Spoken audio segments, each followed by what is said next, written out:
देशाला अनेक समस्यांनी ग्रासलंय. यातली एक महत्वाची समस्या म्हणजे लव्ह जिहादचे वाढते प्रकार. लव्ह जिहादला कसा आळा घालावा हा एक अनुत्तरित प्रश्न आहे. अनेक वर्षांपासून यावर हिंदुत्ववादी संघटना, अनेक कार्यकर्ते काम करतायत. हिंदू मुलींना लव्ह जिहादचे धोके समजावून सांगितले जात आहेत. लव्ह जिहाद घडू नये यासाठी अनेक राज्यांमध्ये तसा कायदा सुद्धा आणलाय. आपल्या महाराष्ट्रात सुद्धा कायदा आहे. यावर कितीतरी पुस्तकं लिहिली गेली आहेत. अहो, इतकंच कशाला, द केरला स्टोरी सारखे वास्तववादी चित्रपट सुद्धा आणले गेलेत. पण तरी सुद्धा या घटना थांबण्याचं काही नावच नाहीये. उलट वेगवेगळ्या मार्गाने लव्ह जिहादचे प्रकार वाढतच चाललेत. दरवेळी लव्ह जिहादची एखादी घटना झाली की आपण हिंदू मुलींना, त्यांच्या पालकांना दोष देतो. मग संस्कृती, संस्कार यावर मोठमोठी व्याख्यानं होतात, भाषणं दिली जातात. पण हिंदू नक्की कुठे कमी पडतो आणि हिंदू मुली मुस्लिम मुलांच्या खोट्या प्रेमाच्या जाळ्यात कशा काय अडकतात याचं उत्तर काही केल्या कोणालाच सापडत नव्हतं. पण अखेर दोन उच्च विचारसरणी असलेल्या अति शिकलेल्या थोर बायकांचा एक पॉडकास्ट ऐकण्यात आला. फेब्रुवारी महिन्यात तो पॉडकास्ट झालाय, पण आता तो प्रचंड चर्चेत आहे. आणि त्यातून अखेर उत्तर मिळालं. लव्ह जिहाद का घडतो? ऐका. ये कहते कहते इनको शर्म नहीं आता कि हिंदू मर्द क्यों नहीं कर सकते ये? हिंदू मर्द जाके ले आए मुसलमान औरतों को हमारे समुदाय में, तो उनको लाए बहू बना के. क्यों नहीं होता है आपसे? तो ये कहने में उनको शर्म नहीं महसूस होती कि हमसे नहीं होता, वो करते हैं, वो हमारी लड़कियों को छीनते हैं, हमसे नहीं होता. त्यांच्या या विधानाचा आपण समाचार घेऊच, पण या थोर बायकांची ओळख करून घेणं हे फार महत्वाचं आहे. तर मुलाखत घेणाऱ्या ज्या आहेत त्या स्वतःला पत्रकार म्हणवतात. त्यांचं नाव आहे आरफा खानूम शेरवानी. या कट्टर मोदी विरोधक आहेत, मुस्लिम समर्थक आहेत आणि प्रचंड हिंदू द्वेषी आहेत. 2014 नंतर देशात जे राजकीय सत्तांतर झालं त्यावेळी हा काळ देशासाठी मोठा विनाशाचा आहे असं यांनी म्हटलं होतं.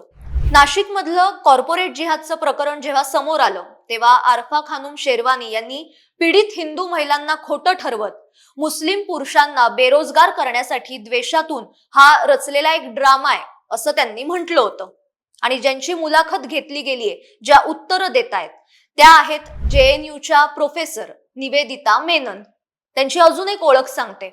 द काश्मीर फाईल्स हा चित्रपट आला होता आणि त्यामध्ये पल्लवी जोशी यांनी जी भूमिका साकारली होती ती याच निवेदिता मेनन यांच्यावर आधारित आहे. हिंदू असून हिंदू विरोध ही यांची खासियत आहे. कट्टर डाव्या विचारसरणीच्या या प्राध्यापिका लेखिका आहेत आणि वादग्रस्त विधानांसाठी या प्रसिद्ध आहेत. 2016 मध्ये JNU मधल्या एका आंदोलनादरम्यान त्यांनी राष्ट्रवादावर व्याख्यान दिलं होतं आणि त्या व्याख्यानात त्यांनी भारताने काश्मीरवर बेकायदेशीरपणे ताबा मिळवलाय आणि हे जगभर मान्य केलं जातंय अशा आशयाचं एक वक्तव्य केलं होतं. यावरून या दोघींची विचारसरणी कशी विखारी आहे, विषारी आहे हे आपल्या लक्षात आलंच असेल.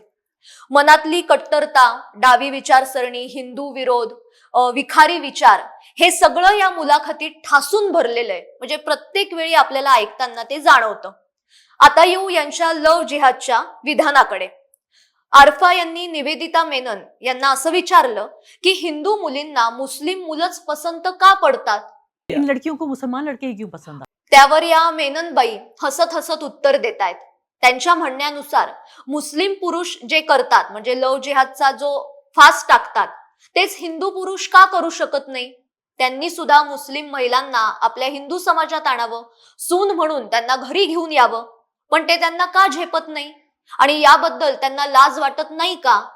ये कहते कहते इनको शर्म नहीं आता कि हिंदू मर्द क्यों नहीं कर सकते ये? हिंदू मर्द जाके ले आए मुसलमान औरतों को हमारे समुदाय में, तो उनको लाए बहू बना के. क्यों नहीं होता है आपसे? त्या उलट हिंदू मुलींना मुस्लिम मुलं फूस लावतात.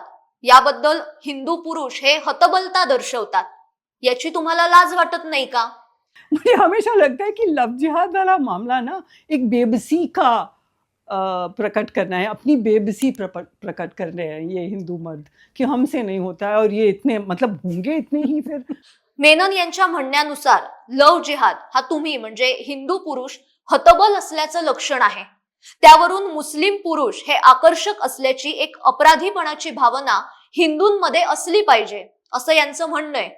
म्हणजे मुस्लिम मुलांमध्ये जो एक्स फॅक्टर आहे, एक अट्रॅक्टिव्हपणा आहे, तो हिंदू पुरुषांमध्ये नाही असं यांचं म्हणणं आहे. त्यावरती आरफा शेरवानी असं म्हणते की मुस्लिम मुलगा पान खात, डोळ्यात सुरमा लावून, बाईक घेऊन हिंदू मुलींना आकर्षित करतो. हिंदू मुली त्याच्यावर भाळतात. तेच हिंदू पुरुष करू शकत नाहीत का?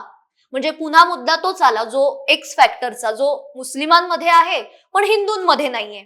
यावर त्या मेननबाईंनी असं सांगितलं की हिंदू मुलांनी सुद्धा आता सुरमा लावला पाहिजे, तावीज घातला पाहिजे, म्हणजे हिंदू मुली त्यांच्यावर भाळतील. मुस्लिम लड़का जो है वो सुरमा लगाकर पान खाता हुआ आता है, बड़ा हैंडसम लगता है, बाइक पे आता है और हिंदू लड़की का दिल चुरा के ले जाता है. लेकिन ये भी जो आपने कहा, इसकी काट ये है कि हिंदू लड़के ऐसा क्यों नहीं कर पा रहे हैं. उसकी काट ये है surma is available to surma them also. और एक तावीज भी पहनना चाहिए उसको. कर लो. अहो, तुमच्या या सुरम्याची किंवा तावीजची हिंदूंना गरज नाहीये. एका विद्यापीठात प्रोफेसर असलेल्या निवेदिता मेनन यांच्यासारखी स्त्री अशा प्रकारचे विचार मांडत असेल तर समाज म्हणून आपण नेमकं कुठे चाललोय, आपली विचारधारा कुठे चाललीये, याचा गांभीर्याने विचार करण्याची वेळ आलीये. या मुलाखती दरम्यान लव्ह जिहाद ही एक गंभीर समस्या आणि नियोजनबद्ध गुन्हेगारी पॅटर्न असल्याचं नाकारत या दोन्ही महिलांनी या संकल्पनेची केवळ चेष्टाच केली नाहीये, तर यातल्या पीडिता ज्या आहेत त्यांची सुद्धा खिल्ली उडवलीये. हिंदू पुरुषांमधल्या असुरक्षिततेची भावना म्हणून त्यांना हिणवलंय. हिंदू मुलींना बावळट म्हणून त्यांचा अपमान सुद्धा केलाय.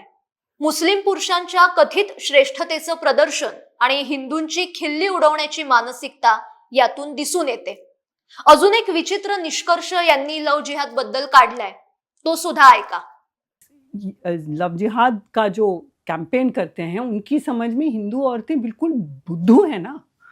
वो बिल्कुल इतनी बेवकूफ़ हैं कि कोई भी आके सुरमा लगा के बाइक पे आए तो वो चली जाएंगी और शादी करेंगी. तो उनको क्या लगता है, क्या है हिंदू औरत? आपकी हिंदुइज्म में क्या फिर खामी है कि हिंदू औरतें ऐसी बनी, इतनी बेवकूफ़ बनी? तो आपका तो फिर कुछ प्रॉब्लम है ना. आप अपने घर में जाके देखिए ना क्या प्रॉब्लम समझाइए है. उन्होंने.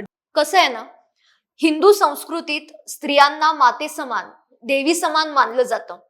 पण याच्या उलट मुस्लिम समाजामध्ये स्त्रियांना कोणतेही अधिकार नाहीये.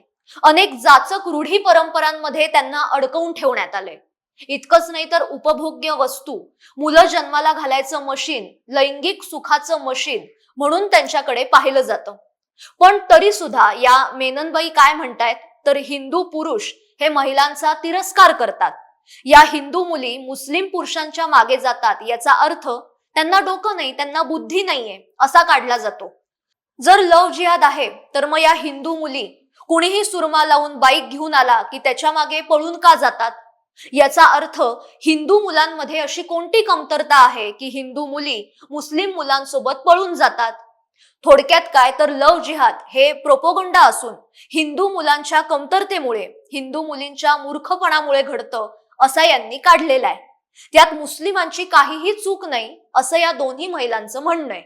डाव्या उदारमतवादी आणि निधर्मी विचारसरणीचा बुरखा पांघरून स्वतःला पुरोगामी, स्त्रीवादी आणि बौद्धिक दृष्ट्या श्रेष्ठ समजणाऱ्या या दोन्ही महिलांचा खरा घातक चेहरा या पॉडकास्टच्या निमित्ताने समोर आलाय.